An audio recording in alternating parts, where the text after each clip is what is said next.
Hey YouTube. So today I'm going to go over some of the preparedness stuff that I have.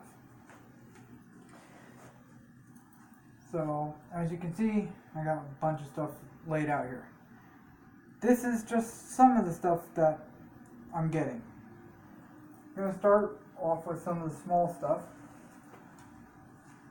Hatchet. This is one of my small hatchets. Good for, chopping up small wood and whatnot. This one you can get at Harbor Freight. I forget how much it was, but it wasn't that expensive.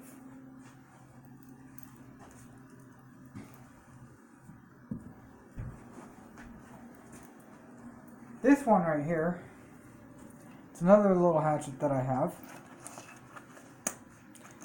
This one I actually just picked up at a pawn shop for I think it was $5. So it's got a small head, good for kindling and whatnot. It's got a small little saw on this side right there, and almost like a blade. It's not very sharp, so I gotta sharpen that up, but you can sharpen that up and then you'll have almost like a knife blade. So a very versatile tool that you can, it's very light. You can do some kindling, small branches and whatnot like that. So this one I got at a pawn shop.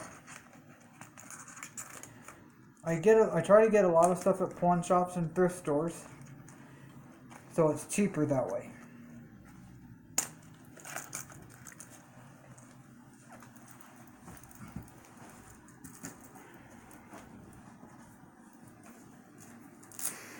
Then, one of my other knives, nice little hunting knife, survival knife. This one was another knife I got out of a pawn shop. Got to do some sharpening on it, but it's a pretty decent knife for a cheapie. Now some are going to say, you have too many knives. Well, you know what? You can never have enough, because in survival situations, you want to be able to have a decent amount of tools that you can use to survive. So yes, I have a few knives. Then I have this guy. Nice little, this is another knife, nice one. It's a little sharper. Another survival knife.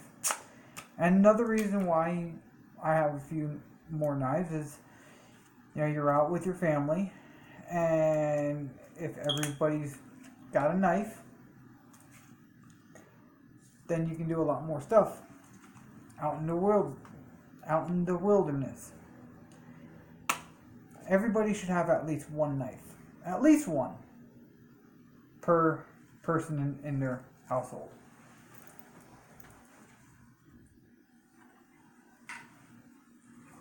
Then, along with all the other stuff, I have another knife I'm going to get to in a second. This guy's a little small shovel. Good for trenching around your campsite. It's got a little saw. It's got a bottle opener. It says it's got a little, like a little wrench, but that's not really going to do much. This was like a really cheapie at a show, called Preparedness that I love to go to.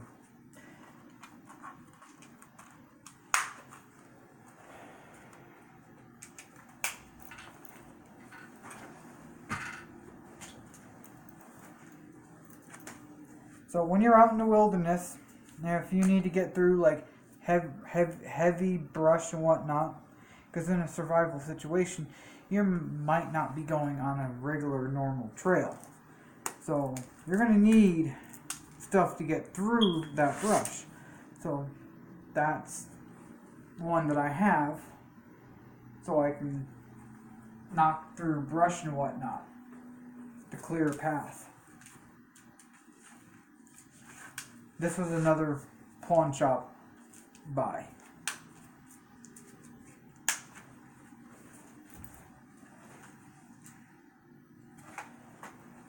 Another small little knife that I have is this little guy. It's a little buck knife. I got this from Kmart when Kmart was going out of business. It's a nice little knife. Very light.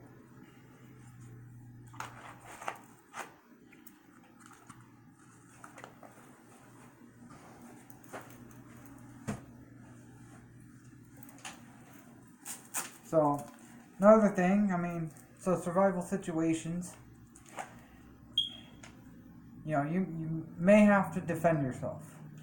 One of my defense tools is an expandable baton. You can use it, if you need to use it in a defense situation, you can do some damage with it, for sure. Stuff like that, Very useful tool in a survival situation for defense.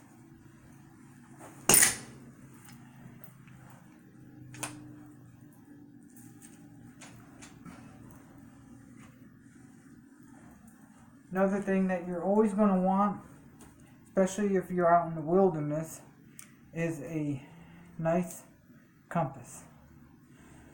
So this is actually this is more a military compass. It's a very nice one. I actually got this one at a yard sale for I think it was $1. So that was a really good score. Other thing that you're going to want is you're going to want a fire starter. This is a magnesium fire starter. It's got a little rod you can scrape on it so it'll give spark, so you can light your kindling and then get your campfire going.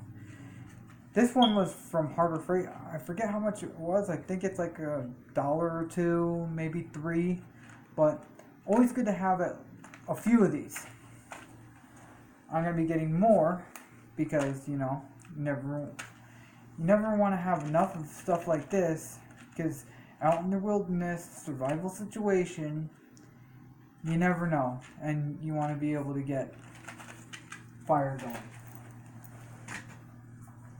Along with fire, you want power cord, however you say it, a certain type of rope, a strong rope, hanging up game, stuff that you hunt, right?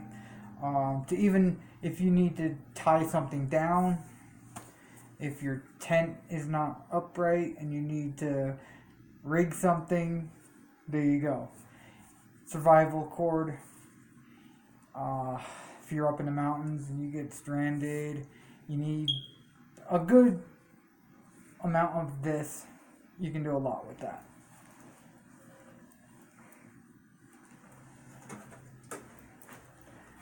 Everybody probably should know what this is.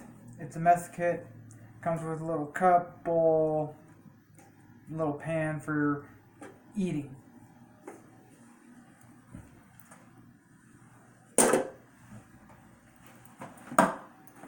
Now this guy, propane stove. Something always good to have. This I got another pawn shop. You hook your propane up to it, and then you got a stove and you can cook. Small propane cylinder.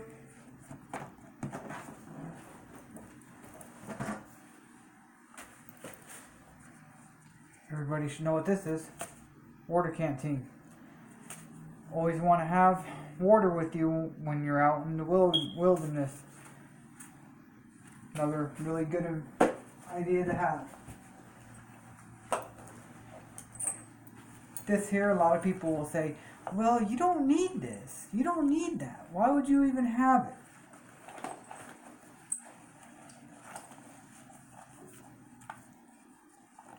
Gas mask. A lot of people will be like, well, we don't need that. Well, we don't need it right now, but with the way this country's going, with the way the world's going, what if we get hit with nuclear bomb or something? You just never know. It's not called being paranoid.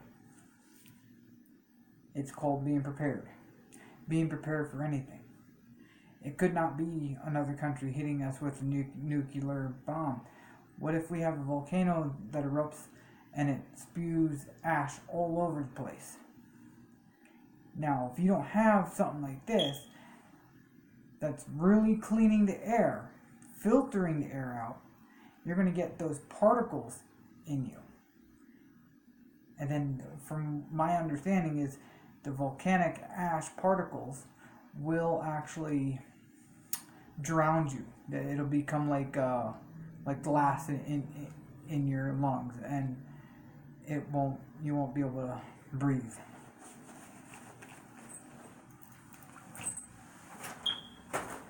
That's just another gas mask.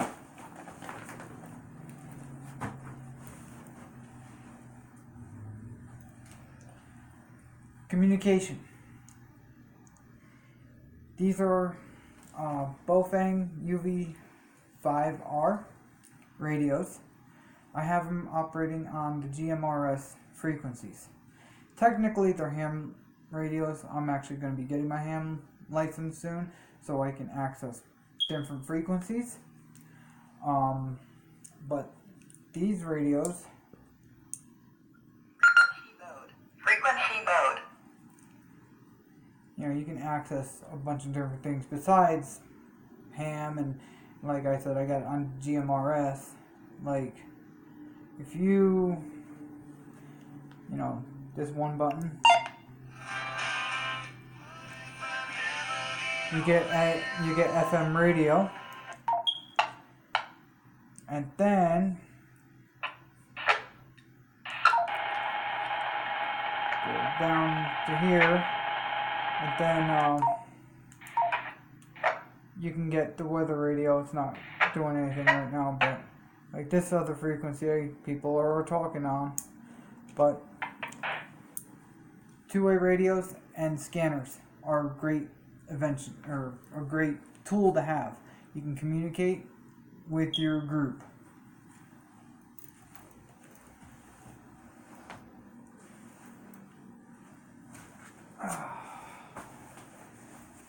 This is Kevlar vest. People are going to be like, well, why do you need that? Well, you know what? You never know. In survival situation, you never know if you're going to need one of these. Especially nowadays, with how everything is going.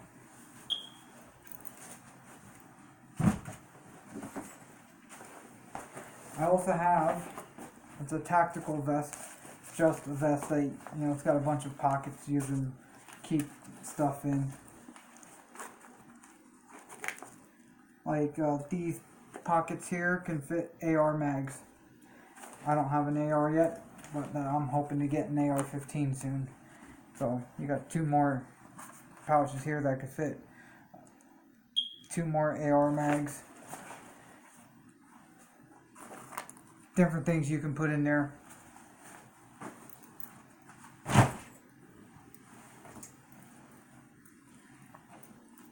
Another little pocket knife that's got a window punch and a seatbelt cutter in it, and it's also spring assisted, so it's just like the switch. So spring assisted is 100% legal. It's not a switchblade.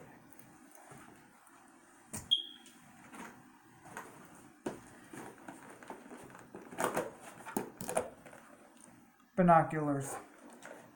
They are always a good tool to have.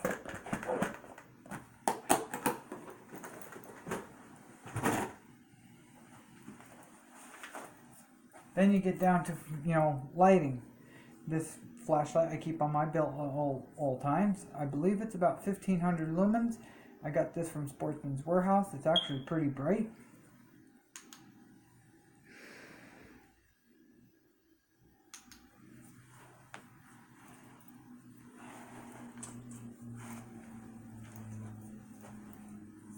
This is another flashlight that I have. This one's 2000 lumens. And this one's got a focus on it. So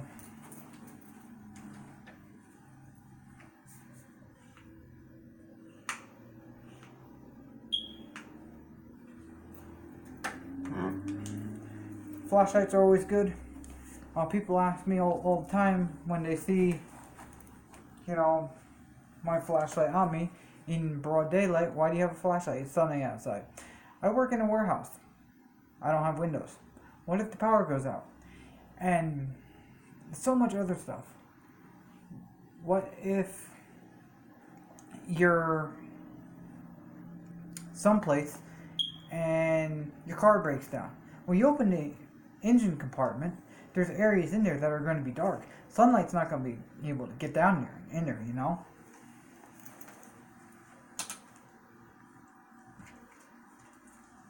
These are not survival tools, but I have a body camera and I have a off-brand GoPro camera. They're not survival, but if you need evidence for anything, if something happens and you're video recording it, it's good to have because it could back you up in court if need be. If you if you have to defend yourself and you got it on video,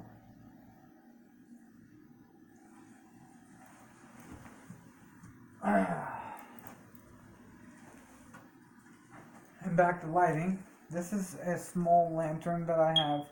It's battery powered. It's actually pretty bright.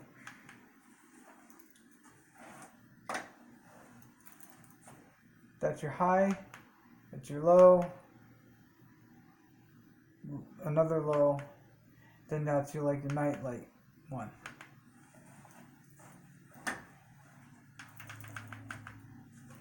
Pretty bright. It's also got a compass on it too. Got a spot where you can hang it in the tent or set it on the floor.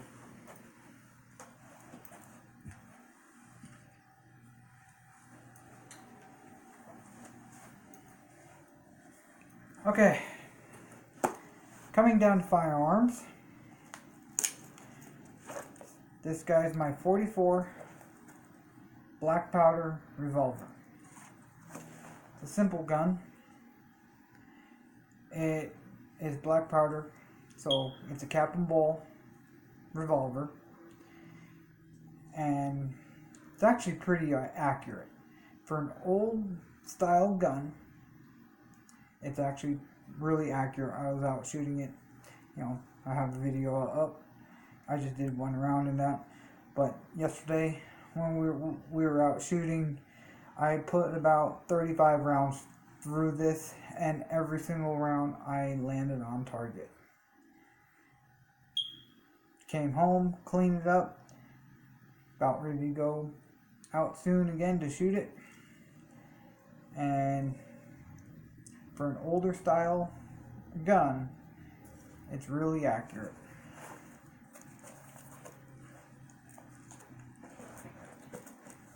Now coming back down to that,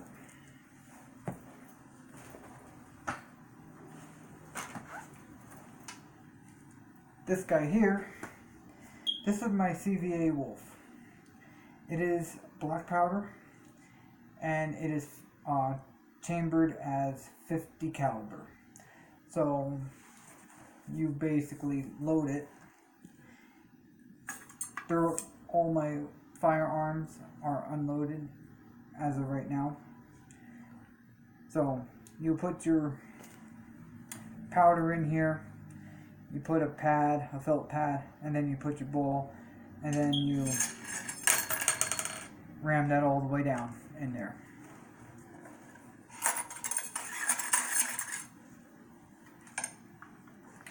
And then,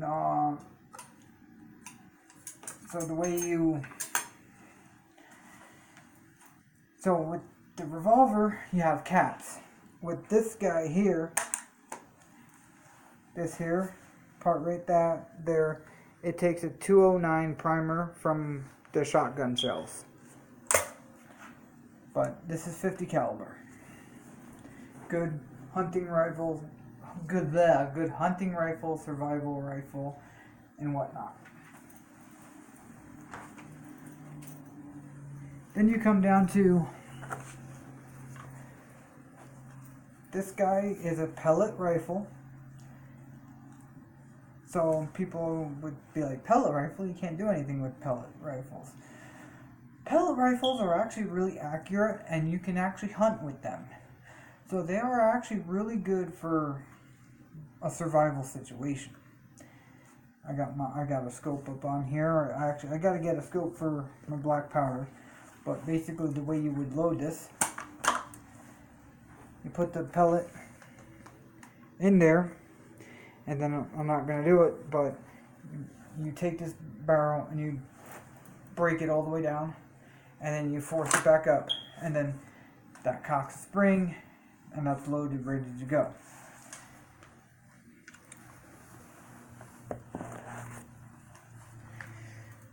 This one here, this is actually not real, even though it looks like Glock. It's not real. This is actually an airsoft gun, and one of the main reasons why I have this is because, well, they're good for training.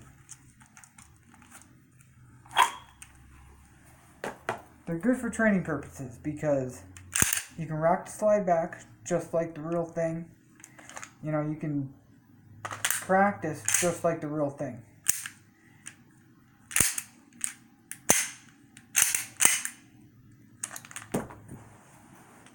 And you don't want to do that in a real one. But, so these here are good for training purposes because, well, let's face it, a real bullet is going to be more expensive to shoot than a BB. So, you load that up and it looks on the back. It's got the same markings that a real Glock mag would have, and it actually disassembles just like the real thing.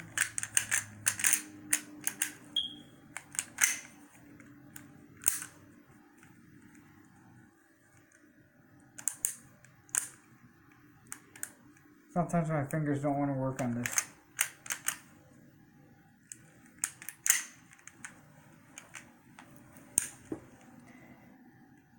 Everyone's probably going to be laughing at me. Anyone that knows about a Glock is probably going to laugh at me, you know. Because it's tight. These two levers that you got to pull down at the same time is pretty much tight, and my fingers sometimes don't want to do it. But it'll actually disassemble just like the real thing, so it's good for, like I said, training purposes.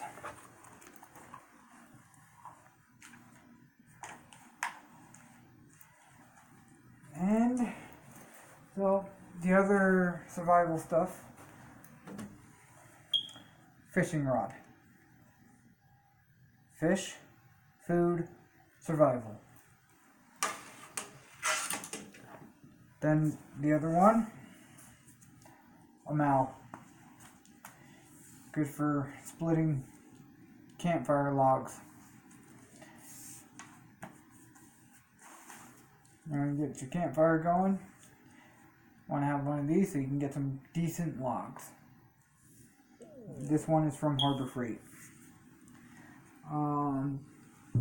The fishing pole is actually from a yard sale. And I think that's about it. Have a great one.